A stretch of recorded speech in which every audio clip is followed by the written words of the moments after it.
Հիջազի երկաթուղի Թուրքիան վերակենդանացնում է Օսմանյան վաղեմի նախագծերը։ Թուրքիան ակտիվորեն առաջ է տանում պատմական ցամաքային երթուղու վերականգնումը, որը Սիրիայի տարածքով կրկին կկապի իր տարածքը Հորդանանի և Պարսից ծոցի պետությունների հետ։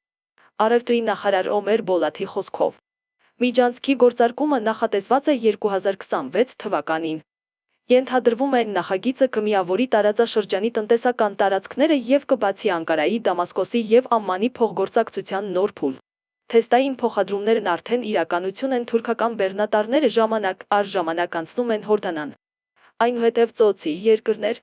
Սիրիայի տարածքով տարանցման վերսկսումը դարձել է ոչ միայն լոգիստիկ բարելավում, այլև կարևոր քաղաքական ազդանշան։ Ակնկալվում է նոր մայրուղին հնարավոր կդարձնի բեռների առաքումը մեկ շաբաթից էլ պակաս ժամանակահատվածում, ծովային երթուղիների համեմատ կրճատելով տրանսպորտային ծախսերը մոտ 40%-ով։ Դա Թուրքիային զգալի գնային առավելություն կապահովի Պարսից ծոցի շուկաներում։ Ռազմավարական նշանակություն Թուրքիայի համար հայտնի է, Էրդողանը երազում է Օսմանյան ժառանգության և տարածաշրջանային կապերի վերածննդի մասին։ Իրաքի և Անատոլիայի միջև ցամաքային միջանցքը տեղավորվում է Անկարայի երկիրը տարածաշրջանային լոգիստիկ հանգույցի վերածելու ավելի լայն ծրագրի մեջ։ Կարմիր ծովում և Միջերկրական ծովի արևելյան հատվածում անկայունության խորապատկերին Թուրքիան ձգտում է նվազեցնել կախվածությունը ծովային ուղիներից, թանելով Եվրոպան, Մերձավոր Արևելքը, Պարսից ծոցը և Կենտրոնական Ասիան կապող ավտոճանապարհային և երկաթուղային գծերի զարգացումը։ Տնտեսագետների կարծիքով նախագիծը կարող է կտրուկ մեծացնել Թուրքիայի արտահանումը շնորհիվ ծոցի աճող շուկաների անմիջական հասանելիության։ Դրա հետ մեկտեղ մասնագետների կարծիքով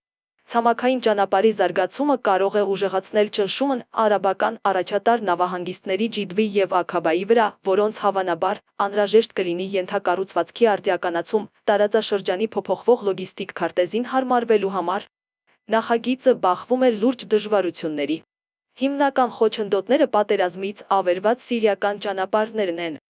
Եթե աշխատանքներն ավարտվեն ժամանակին, 2026 թվականը կարող է շրջադարձային կետ լինել տարածաշրջանի լոգիստիկայի և առևտրի համար։